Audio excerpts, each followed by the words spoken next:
Hello, y'all. This is Matt Kramer here, and I'm doing a reaction video. And I know that the audio on this program is bad. I do apologize for that. So I'm going to try this. I'm going to try to be a little closer to the laptop here that I have, and hopefully that helps. So what I'm going to do is I am going to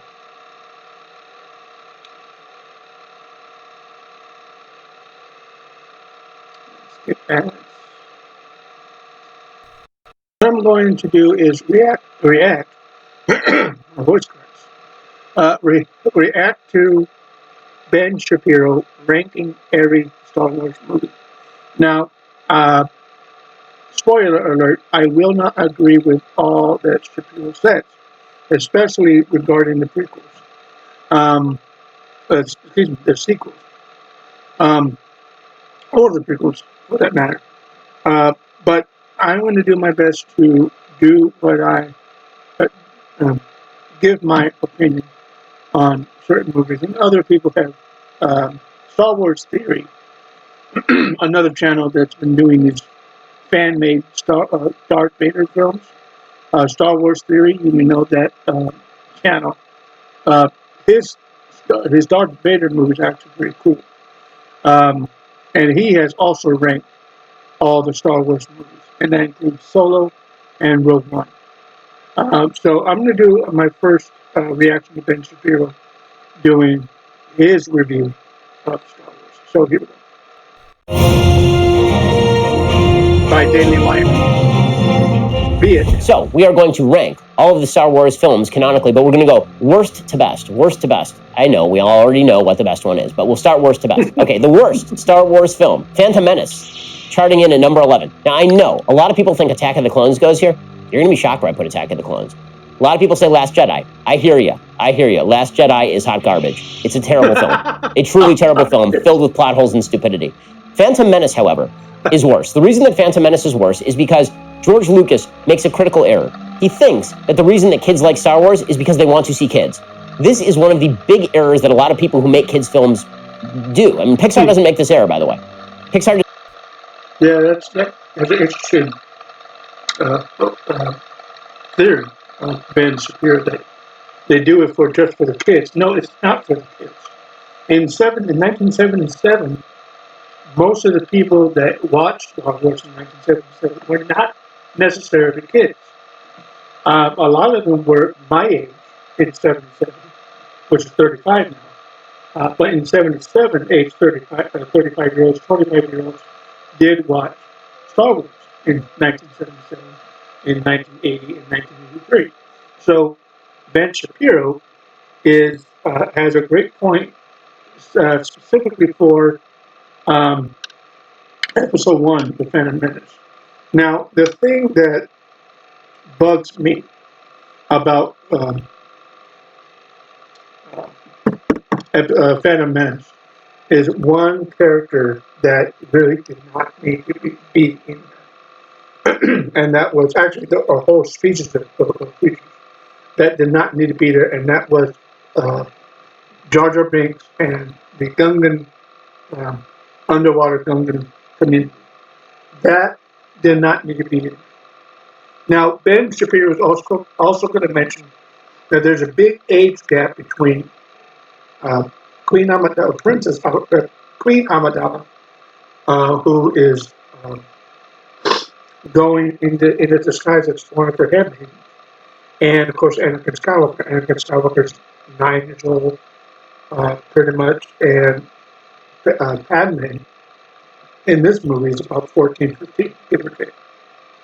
So there's a big age gap in that film. And honestly, for me, and also with Mr. Shapiro, that is not what was not necessary. A little side note, I don't know if Ben Shapiro knows this, but Jake Lloyd, who did Anakin Skywalker, the role of Anakin Skywalker, is not doing well physically or mentally. It is reported that he has schizophrenia, paranoid schizophrenia, and part of that, or most of it, is, I believe, the bullying he received from being in the movie in the first place. And that is, if true, and I believe it's true, that is a very sad situation for Jake Lloyd. So, Ben, you're absolutely right in saying that George Lucas made an error, saying that Star Wars is primarily for kids. It is not just primarily for kids. I agree with you on that. That's good. Does not make films exclusively about small children. Kids don't actually want to watch kids. Kids kind of want to be adults. Making Jedi Anakin 6 years old is really weird. And then making Jedi Anakin significantly younger than Padme is super duper weird and becomes even weirder in the future movies. It's just not weird, it's wrong. Let me put it that way. It's not just weird, it's wrong. Everything with young Anakin is almost unwatchable. Liam Neeson is fine. Ewan McGregor is fine. They are criminally underused in this film. And the film just is exorbitantly long. It's really long. I remember seeing it in the theater, being really excited for it, and walking out going, It was not an auspicious beginning to the prequel. Okay, number 10, Last Jedi, obviously. Last Jedi is just... Okay, Last Jedi. Great number to put on there, number 10.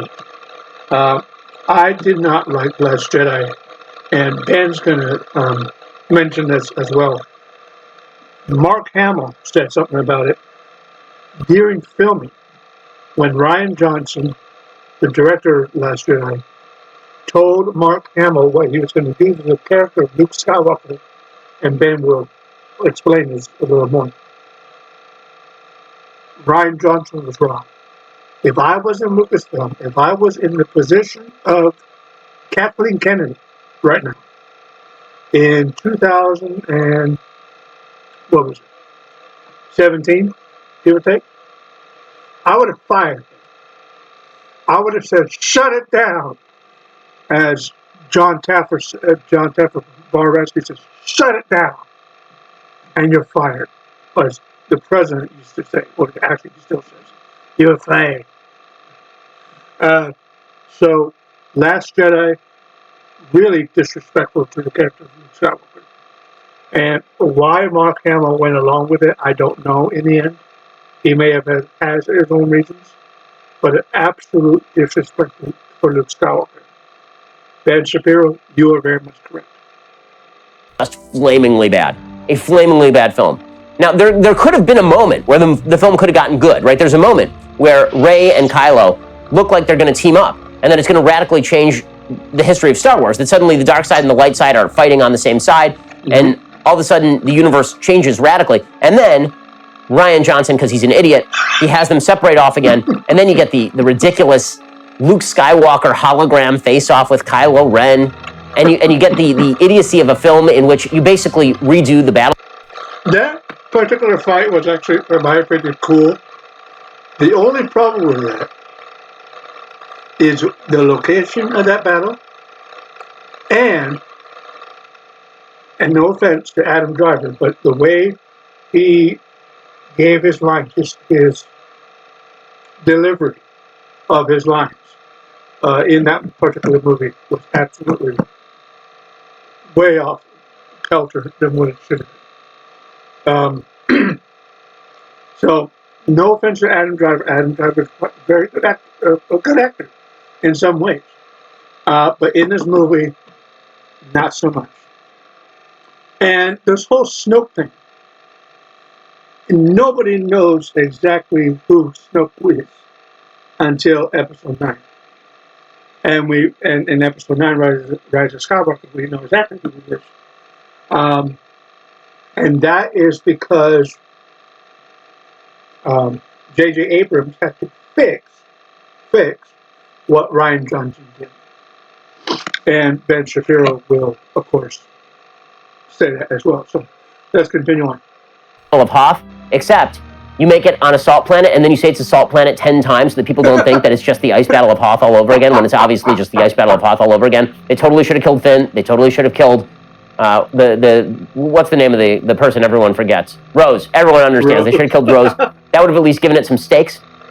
The Last Jedi totally destroys Luke Skywalker's character. And this is one of the problems, as we will see when we get to the next one.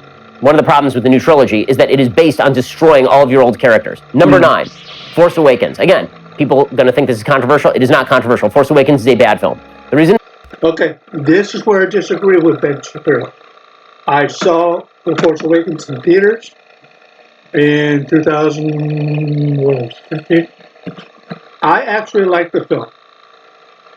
I disagree with Mr. Shapiro, but also Ben has a good point when he says that this new trilogy is killing off the old characters. He does have a point there.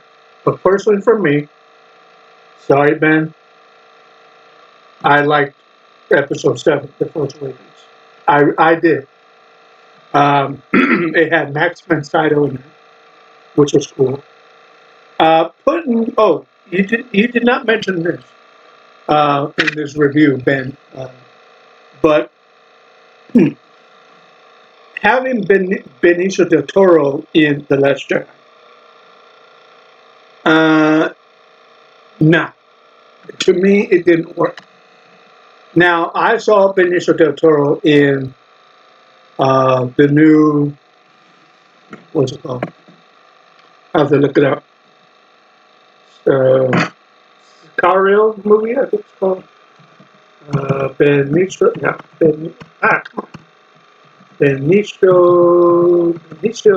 del Toro was the name of the movie he was just in. It was a darn good movie too. It is called blah blah blah blah blah. Sicario de Soldado. That was a good movie with Benicio del Toro. Last Jedi with Benicio del Toro.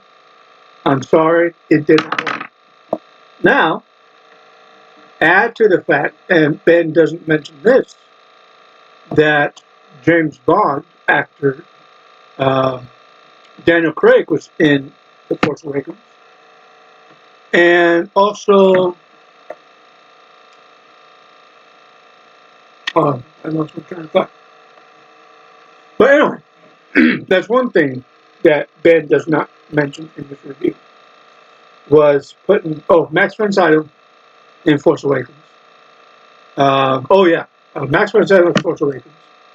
Benicio del Toro in Last Jedi was not necessary.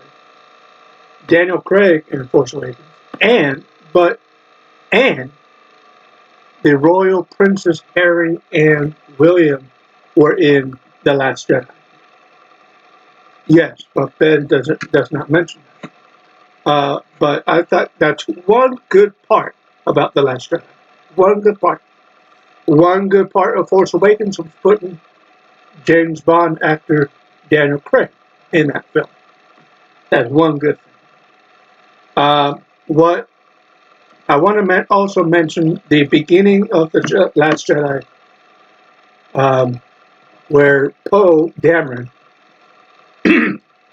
played by Oscar Isaac, and Oscar Isaac is not a bad actor, but what the script called for Poe Dameron going up against a dreadnought in Episode 8, and pretty much there's these bombers that have to be protected, and other people have been to this point. The bombers are almost immediately destroyed. The bombers had no shield at all. No shields like other ships have shields. There were no shields for those bombers. The character of Rose Tico's sister dying in The Last Jedi was absolutely unnecessary. Absolutely unnecessary. Again, Oscar Isaac, not a bad actor, but what the script called, what the story play called, whatever you want to call it, what they did to Poe Dameron's character was wrong. It's not Oscar's fault, it's Rian Johnson's fault. And that I agree with Ben Shapiro. Let's move on. Is a bad film is not because on its own it is such a bad film. The reason is because it takes all of your old characters and just murders them in front of your eyes. Literally murders them. It takes all the characters you grew up with and loved, and who made your childhood, Han Solo, and turns Han Solo into a loser divorced dad flying around the universe like Cheech and Chong smoking dope in the Millennium Falcon, and then has him murdered I just at the hands of his own son analogy. That's because so Leia is too chicken to go confront her own son. Now, as you will see, you're going to be shocked by where I rank Rise of Skywalker. J.J. Abrams does try to fix this with some lens flare in Rise of Skywalker, but the fact is that Force Awakens is a criminal act against the Star Wars legacy. They decided they were going to kill off all of the olds in order to build characters who are significantly less interesting than the old characters in the first place and kill off your childhood in the process. I could not hate Force Awakens more than I hate Force Awakens. I walked out of the theater and I thought, okay, that was all right. And then every waking moment since then I've thought about Force Awakens, I've gotten angrier at Force Awakens. And so it ranks among the worst of the Star Wars films. Number 8, Attack. Again, for that reason, I would agree with Ben Shapiro. But in my opinion, The Force Awakens was not that bad of a film. Not as bad as The Last Jedi. Okay? Not as bad as The Last Jedi. So, and Ben will talk about Attack of the Clones, and he may say what I think. So let's continue. Attack of the Clones. Now, everybody hates Attack of the Clones. I've heard people say Attack of the Clones is the worst of the prequels. It is not the worst of the prequels. Phantom Menace is a worse film than Attack of the Clones. Why? Because That I agree with. Christopher Lee is great, and Count Dooku's character is poorly written. But Count Dooku is the secret hero of the Star Wars prequels. Count Dooku is not wrong. He is a separatist from a Senate that has been taken over secretly by a Sith Lord. He's the only one who knows this, and he is set off to move on outside of a trade federation that is instituting tariffs against planets he doesn't wish to see tariffed. He's a free trade libertarian, Count Dooku. Beyond that, he has a pretty good lightsaber battle with both Ewan McGregor and Yoda. Two of the best lightsaber battles in the history of Star Wars, and Ben will say that as well. The basic plotting of it is more interesting than Phantom Menace. Now, it does have some of the worst romance in the history of film, right? I mean, everything involving Hayden Christensen and Natalie Portman. It's a horror show. It's death. You are smoother than Sand Milady is one of the worst lines in the history. I hate sand. It's coarse and oh my god. Oh. Wow. I agree with that, but I'm laughing at the same time. But Ben is right. Hayden Christensen does not act very well in this film. Is it all his fault? In the end, no. It's the script writer, it's the director, George Lucas, and I would say it is scenery, location, plot twist, and everything. To say that Anakin Skywalker hates sand. He says that, and he was born and raised, not born, but raised on Tatooine. Okay? And so was his son Luke. But Hayden Christensen, I don't know if Ben Shapiro has seen other works of Hayden Christensen. Hayden Christensen, his best film is a film called Life as a House, as Sam Monroe. If you have not seen that film, I suggest you go see it, because it is an absolute different world of acting that Hayden does, from Attack of the Clones to Life as a House. Life as a House, he's portrayed a 60-year-old drug addicted kid with blue dyed hair, eye makeup, and really goth type, really rebellious type, a kid. That film is good. Some of the dialogue in that film by the older actors, not so good. But you listen to Hayden Christensen in that film, and then you listen to Hayden Christensen in Attack of the Clones, absolutely total difference. Total 360, in my opinion. Now, go. I pause, and he's doing this. The to his reaction to one of the lines in Star Wars, um, in Attack of the Clones. Now, the Geonosis battle scene was actually pretty cool. Having Sam Jackson in there, Samuel L. Jackson in there, was actually pretty cool. Now, the political push that Ben Shapiro gives for Count Dooku, when he says to Obi-Wan, "Join me, and together we will destroy the Sith," you'll have to remember that's exactly what Darth Vader said to his son. It may be a different context, but those almost exact words in Episode 5, The Empire Strikes Back. But the political push that Ben is doing to Count Dooku may be correct. I personally may not understand it all, but it may be correct. But let's continue. My God. It is that film that more than any really destroyed my perception of Natalie Portman as a decent actress. I still think that Natalie Portman was a Hollywood crush. She was my first one, I believe. And because she's so beautiful, inside and out. And so is Daisy Ridley. I really like Daisy Ridley as an actress. And I've seen other stuff from Daisy. I think of that. Oh yes, Murder on the Orient Express. But Ben says that there's a lot of disrespect to the character of Padme Amidala through Attack of the Clones, and it's same exact disrespect to Luke Skywalker in The Last Jedi. So let's continue. she is wildly overrated. But with that said, is it better than Phantom Menace? Yes, because at least you start to get flashes of what's going to happen in Revenge of the Sith, which, as we will see, actually is a pretty good movie. Okay, number 7, Solo. Here we move on into the movies that are watchable. Right, we've now moved into the arena of movies that you would rewatch if you saw them beginning on TNT. Right, where you're flipping through and you see a scene and you need to watch it. Right, if you're flipping through, you see something from Force Awakens, like nope. You see something from Phantom Menace, you're like double nope. Something from Attack of the Clones, like hey. You see something from Solo, maybe you'll stop. Now, I know a lot of people are down on Solo. I'm not sure why. I think Solo is amusing. It's kind of fun. It doesn't sell out Han Solo's character the way that the sequels do. Right? The sequels actually destroy Han Solo's character. They turn him from his whole hero's journey in the original Star Wars. Han Solo is from rogue who only cares about himself and is a mercenary to self-sacrificing general in the Resistance who's going to get married at the end and have little Jedi babies with Leia. Right? That is his hero's journey, and then they completely revert him back to rogue who only cares about himself in the sequels. Solo doesn't do that. Solo is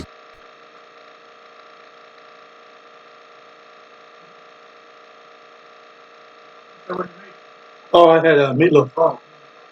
Finishing the meatloaf.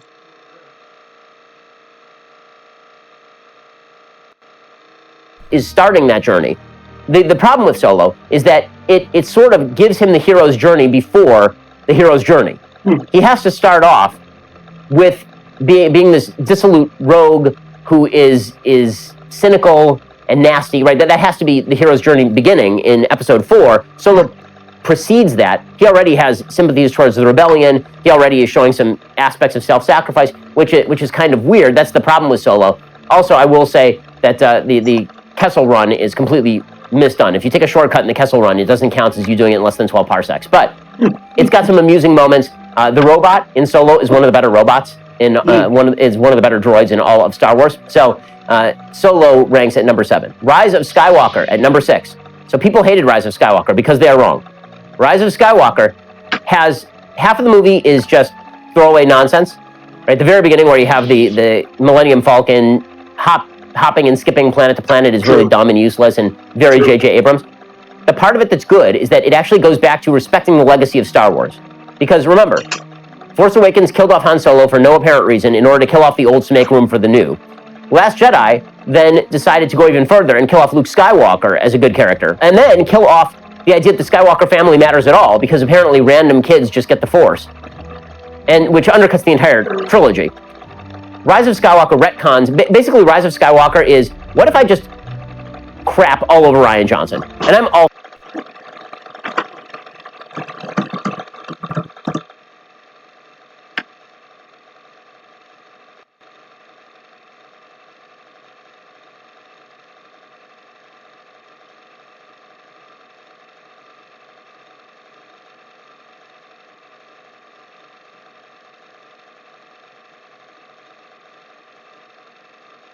for it, man. I am there for it.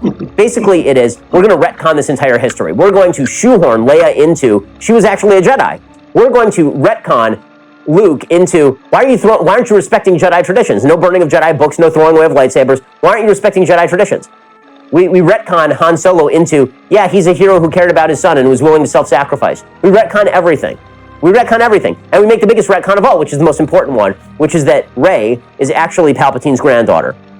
Now, naturally, Disney screwed this up, and they tried to retcon the retcon afterward. Right? They tried to suggest that Palpatine was actually a clone Palpatine. He wasn't actually Palpatine. Okay, I understand. Palpatine died at the end of Return of the Jedi. I also understand, whatever, man. Okay, whatever. It's got to actually be Palpatine if this is to have any meaning at all. But it makes sense that she's Palpatine's granddaughter because the most powerful Force being in the galaxy is indeed Emperor Palpatine. So for her to do that, it completely solves the Mary Jane problem, which was a huge problem in Force Awakens, that she picks up a lightsaber and suddenly she's fighting Ben Solo, who's been training for 20 years and has Skywalker blood. Right now, she's like, well, no, I'm a Palpatine kid. He's wounded, I'm a Palpatine kid. Check this out, right? Like, okay, got it. That makes sense. Now that makes sense. They bring back all the old music from Return of the Jedi, which is great.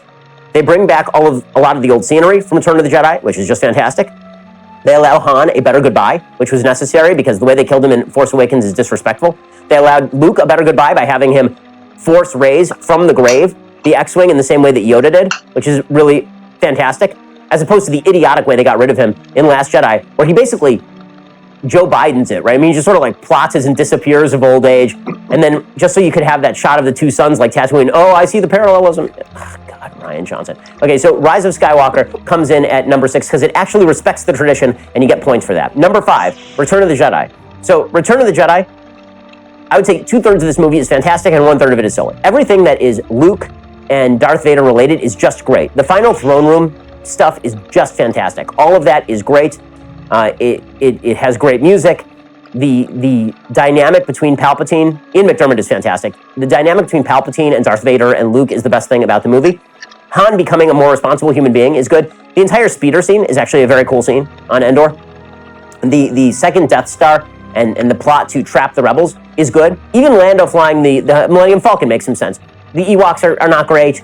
The space battle doesn't seem to have tremendous consequences. It's obviously not as impactful as the New Hope space battle. But in concluding the trilogy, it's good. Also, the Jabba stuff at the beginning. There's a great thread I saw from a friend of mine, Frank Fleming, online, where he completely deconstructs the Jabba stuff. Like, what was Luke's actual plan? So his plan was, I'm going to send the droids in, and then do they get kept by Jabba, or do they not? Like, he'd have to then rescue the droids, right? Because if Jabba had kept the droids and be like, okay, here's Han, would they have just left R2 and C-3PO there? No.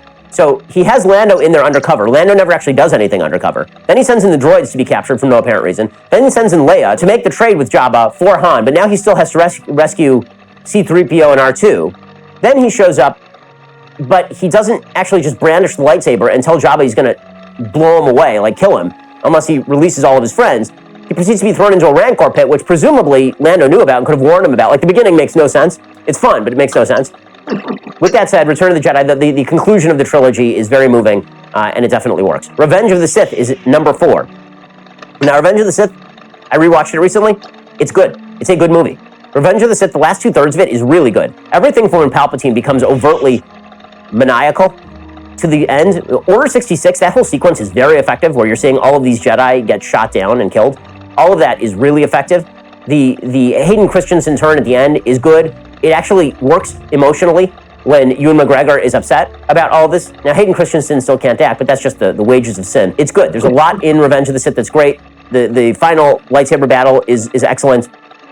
The big flaw in Revenge of the Sith is that the sort of rationale for why Darth Vader becomes Darth Vader doesn't really work too well, because the question becomes why he still works for the Emperor afterward, right? Because he apparently falls to the dark side because he wants the power to be able to save Padme. Okay, Padme dies.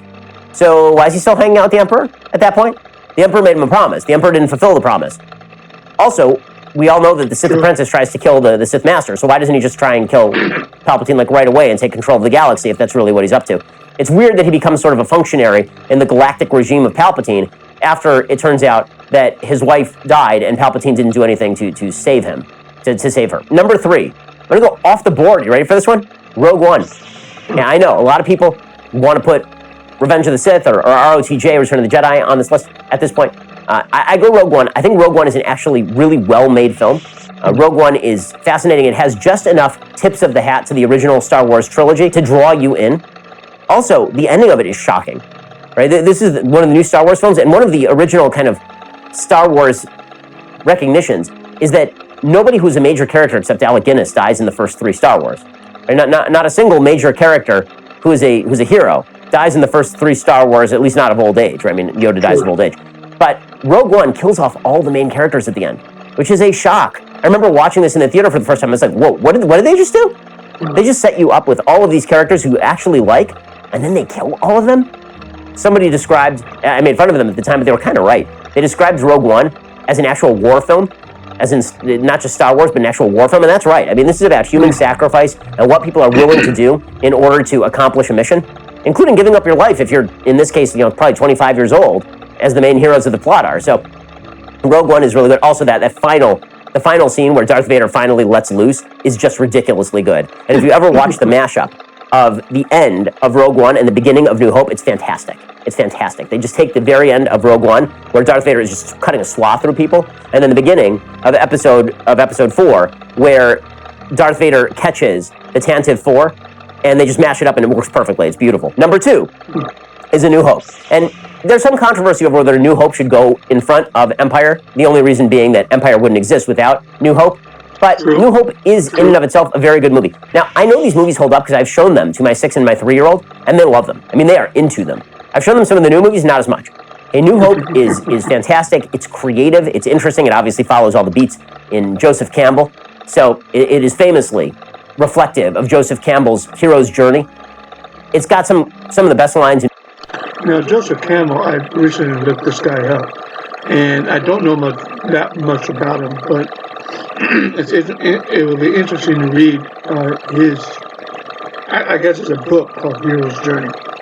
It'll be interesting to see what Joseph Campbell does and how George Lucas puts Joseph Campbell in Star Wars. That's cool.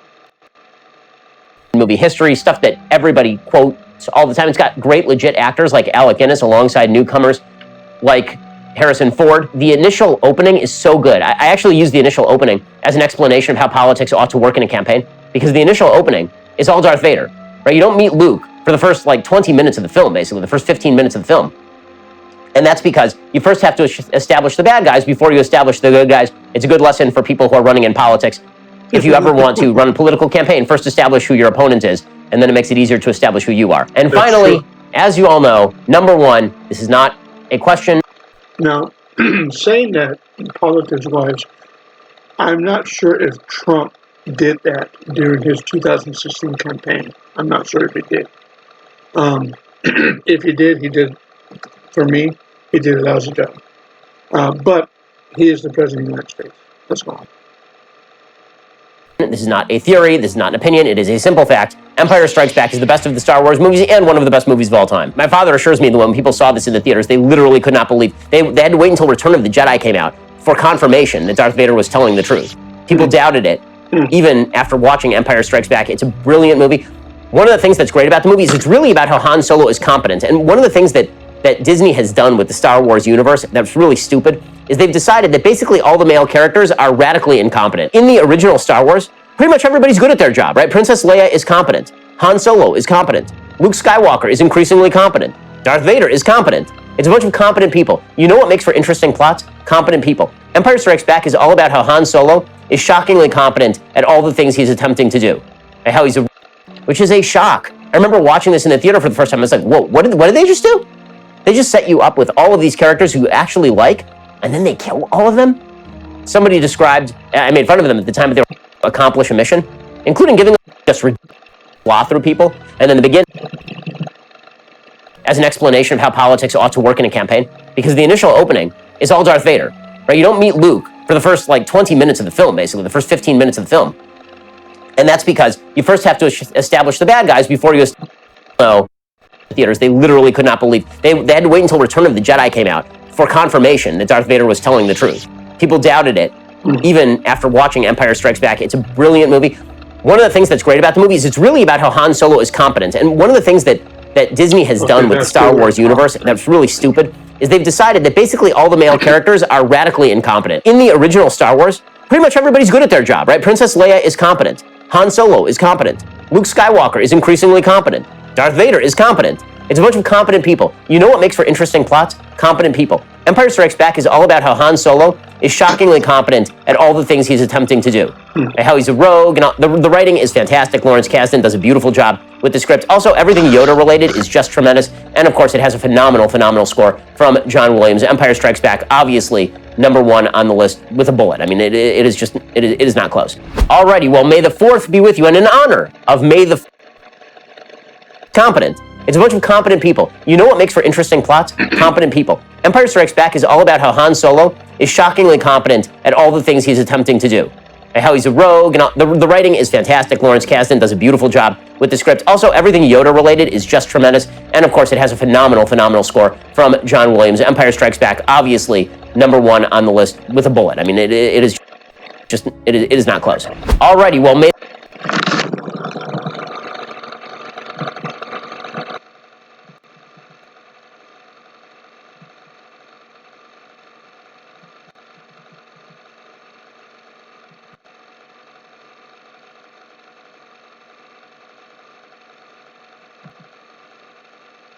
is just tremendous. And of course, it has a phenomenal So this is Ben's list here.